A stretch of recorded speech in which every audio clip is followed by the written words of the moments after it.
Hello, and welcome to my reaction to Evil of the Daleks.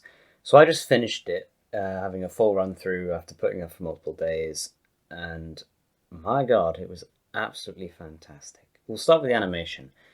The animation was brilliant.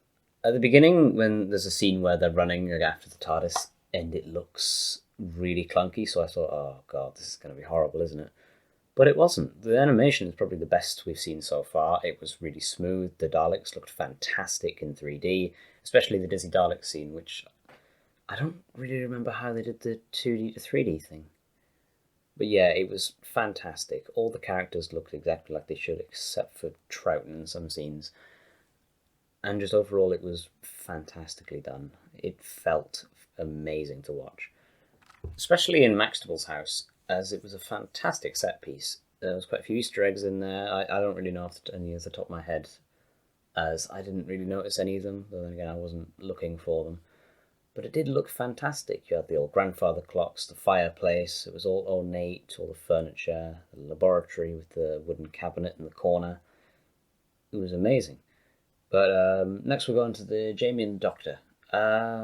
They were actually really good as companion and Doctor. Jamie actually challenges the Doctor and he says to him, "Look, I don't think you're all right in the head. There's something wrong here. I don't trust you."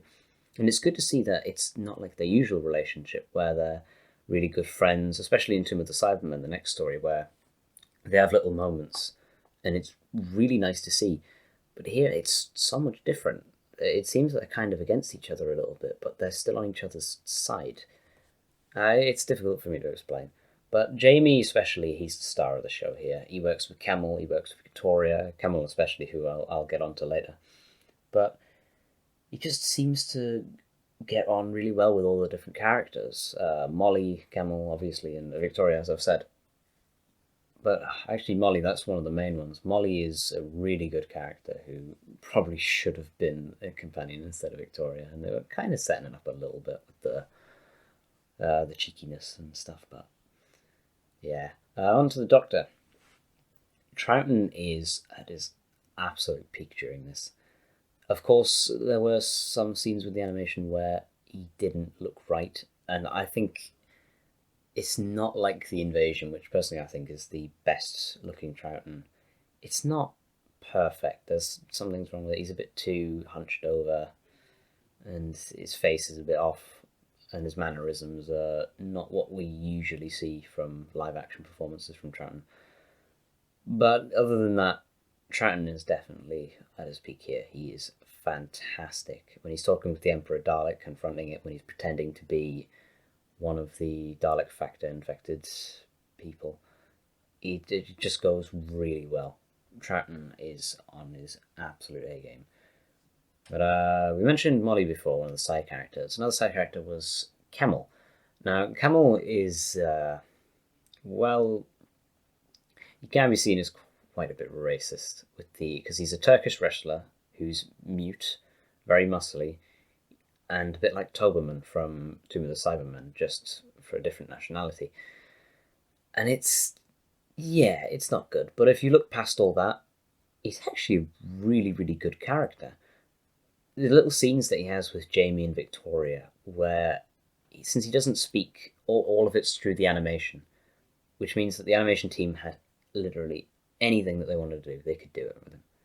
And it's amazing because it's just his expressions, the way he looks at them, the way he communicates through his hands or his actions, especially with Victoria when he's looking at her, and with Jamie when they're fighting off Daleks in, I think, episode 4 or 3. Yeah, so they're working together and just coordinating everything while only one of them can speak, and it's fantastic. Camel is a brilliant character who also should have been a companion, if not for his death right at the end. A very chilling scene. In the animation, in colour, it doesn't really do it a good... it does it a disservice, that's what I really want to say. Yeah, it does it a massive disservice because his death scene is Maxtable saying "kill, kill, kill" while Dalek voices over it as well. But since it's all in colour, it's not as scary as it should be. It's quite cartoony. I mean, I know it's an animation, but with the very warm colours. It doesn't feel right. But I'm assuming in black and white, if I had a mist over it, and obviously that'll be dark, that is some chilling stuff. But speaking of Maxtable, um, Maxtable's a bit strange. He's working with the Daleks, and it's quite believable that he would work with the Daleks because he really, really wants to learn how to transmutate metal into gold so he can become rich, even though he's already a rich archaeologist or something. Yeah, Maxtable's quite a good character, I think. Especially at the beginning. When it gets later on, he gets infected with the Dalek factor, and actually when he gets to Skaro in general, it's not as believable that he's the main twist villain in a way, because he's just not that threatening, really.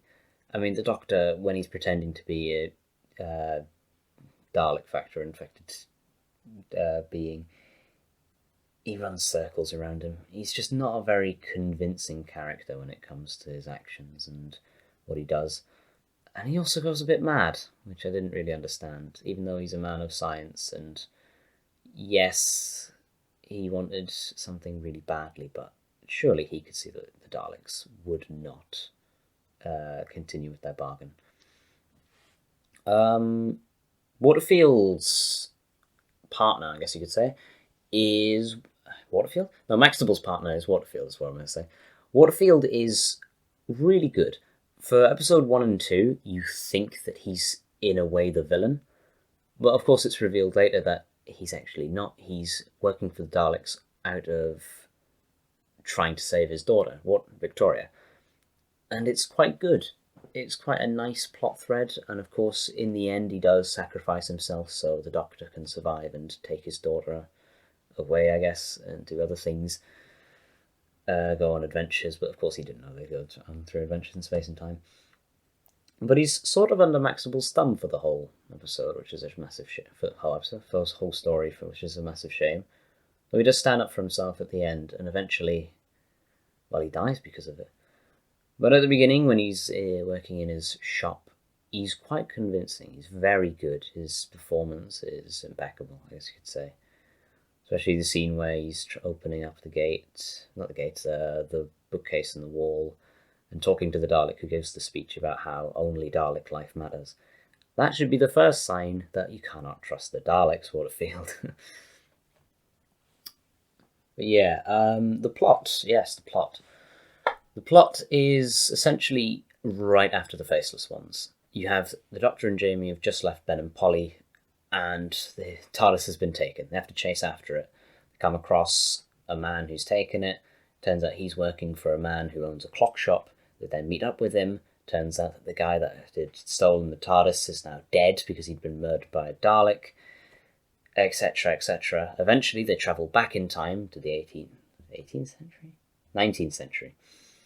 To the 19th century in Maxtable's house, where they meet Molly the maid. They continue on. It turns out, they're working for the Daleks, and the Doctor is now forced to experiment on Jamie, and he has to, without him knowing. So it's really weird. But no, Jamie's been kidnapped for some reason by a guy who's working for the Daleks because he's remote controlled by them, called Terrell. Quick tangent. Terrell is a very useless character. Terrell kidnaps Jamie, and then I think for some reason, for no reason whatsoever actually, why would you kidnap him when you have Maxtable, who will do literally anything you say? Why do you need Terrell to be controlled by you? There's no reason to have another person involved. It's literally just, I guess, padding out. It's padding, yeah, that's essentially what it is. It's complete padding. But yeah, side tangent over. And then Jamie gets monitored by the Doctor. He meets up with Camel. Him and Camel, they have a bit of a scrap. And then throughout the fight, they sort of develop a mutual respect for each other. And when Camel goes in for a charge, he falls out the window and is hanging off the roof. Jamie, without even thinking, throws a rope out just so he could get him back up. And there they develop the strongest friendship of the entire story. They go through the house. There's a massive long section, I think it's about an episode long, where they're literally just killing Daleks. They throw one into a fireplace with a hot poker, which somehow kills it. Yeah, I don't know either. And they keep working through until eventually finding Victoria, go through a secret passage. Terrell shows up again and decides, no, you're not having Victoria, and I'm going to fight Jamie, a Highlander, with a sword. Meaning now we have a sword fight in animation, which actually looks really, really good. So it's revealed later that the Doctor is working for the Daleks so that they can develop the human factor. And the human factor is then placed into three Daleks, and those three Daleks, nicknamed Alpha, Beta, and Omega, become essentially like children in Dalek casings. They play, they dance around and whatnot, and eventually go to Skaro, where everyone else also gets brought. Maxtable's house, boom, exploded. I don't know what happened to Molly. She might have actually died. I don't remember. As well as Maxtable's daughter. I don't remember what happened to her. I think they might have actually gotten blown up. Ooh, I don't remember that. But anyway, they go to Skaro. Maxtable gets tricked into believing that they actually know how to transmutate metal into gold. Turns out, no, they don't, and they infect him with the Dalek factor that they've discovered, and he becomes the first human Dalek, years before Sek was even an idea. And later, the Doctor also goes through the same gate that Maxwell went through and is supposedly infected with the Dalek factor, works with them for a little bit until eventually they meet the Emperor of the Daleks, with a massive booming voice and some lights on the outside of his casing. In the animation, the Emperor Dalek looks fantastic. He looks amazing. Honestly, he's quite threatening. He's got a very terrifying presence, very large presence. It's just fantastic. Anyway, on to the rest of it. Doctor comes round, realises, I can trick them into doing this. They release Jamie and Victoria and Kemmel and Waterfield from the cells, and then they start a Dalek civil war because all the human factor Daleks are questioning orders, which of course gets a few of them killed, and they think, okay, self-defense time, and then an all-out Dalek civil war breaks out. It's absolutely fantastic. They then escape the city, keep going, and yeah, Kemmel gets killed by Maxtables, very sadly, and they leave Skaro. Apparently, the Daleks are destroyed forever, because if you didn't know, this was meant to be the last Dalek story ever. Terry Nation wrote it like that, and then it's such a shame the next story that came up was Day of the Daleks. Probably one of the worst Dalek performances ever. But anyway, that's the plot. I don't think there was ever a dull moment in it, honestly. The only dull that you could kind of say, it wasn't really dull, it was more just really padding out the runtime, and that was when Kemmel and Jamie are going about the house killing Daleks.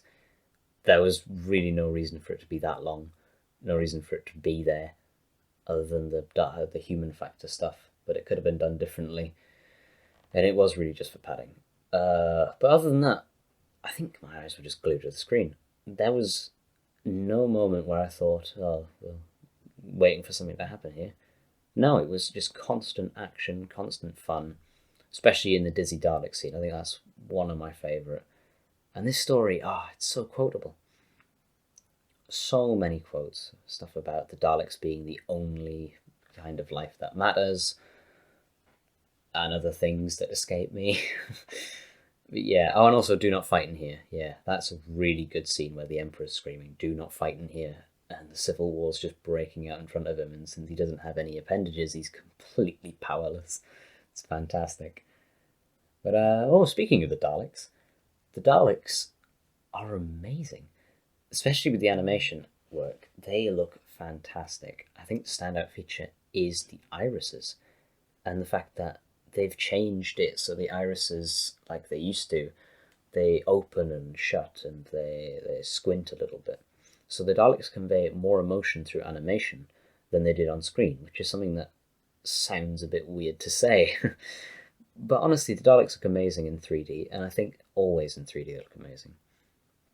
But the best bit is that, especially in the scene with Victoria and her cell and the Dalek, the first time we see it, the Dalek wobbles a bit. The casing kind of wobbles, and it looks like it actually would on screen. It looks fantastic. Because the Daleks were just bits of wood scrap put together and bolted on a bit. And of course the top bit could come off so it would wobble, and it looks amazing. It's just these little details that are fantastic. And of course we have the Emperor. The Emperor, as I said before, fantastic, terrifying presence. He just looks amazing. Especially in the design, the cables coming off and connecting him to the city like he's the nucleus of it all. If the city's a cell, he's the nucleus. He's controlling everything. He's wired in. Of course, he's only got an eye stalk, which means he can't really do much. But then again, neither did the Emperor from Parting of the Ways, who is the exact same character. There was also the human factor Daleks, who are absolutely amazing. Of course, Alpha, Beta, and Omega, who actually survive the story and then go on to form their own colony on a planet. I think it was in a comic. But yeah, they're amazing. The Disney Dalek scene is so much fun. It's just amazing. And of course, when I think there's 6 Dalek scientists, and the commander of them says, "Do this," and one of them goes, "Why?" Turns around, "Who said that? Huh? Who said that?" And all of a sudden, it's just a complete silence, and it's a really nice moment. And then they begin to revolt, even though half of them aren't even infected with the human factor. They're still revolting. It's amazing. Overall, this story, I'd say, is, even though it's animated and I can't see the real thing, this is my second favourite Troughton story behind the War Games. It is amazing. Dalek story-wise, I'd say it's actually up there in the top 5s when it comes to it. Because I know everyone says it, but it is amazing. It's fantastic. I will probably get a more compressed and condensed review out soon. But for now, this is what we've got. We've got my reaction. So thanks for watching. If you enjoyed my short ramble, make sure to leave a like, subscribe, and stay tuned for more content soon. See ya.